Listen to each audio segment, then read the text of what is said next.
નમસ્કાર, આપ જોઈ રહ્યા છો લખત ન્યૂઝ અપડેટ ચેનલ। તમામ સમાચાર અને અપડેટ મેળવવા માટે ચેનલને સબસ્ક્રાઇબ કરો અને બેલ આઇકન પર ક્લિક કરો જેથી તમામ સમાચાર અને અપડેટ તમને મળી રહે। લીલાપુર ગામે નજીવી બાબતે બગડા સિટી બોલતા એક વ્યક્તિ ઘાયલ। ગુજરાત ધીરે ધીરે શિકાગો અને ભૂતકાળના પોરબંદર તરફ જઈ હોવાનું લોકોને પ્રતીતિ।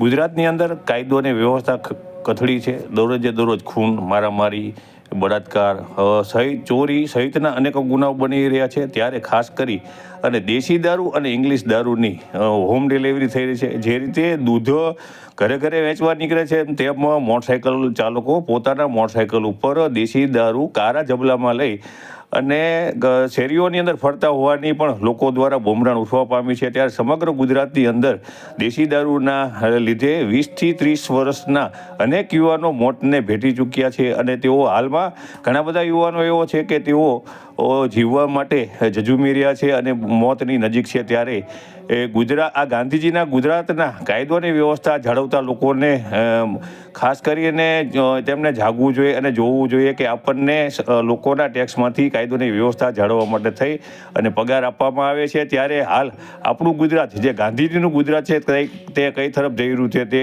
ખાસ જોવાની અત્યંત જરૂરી છે।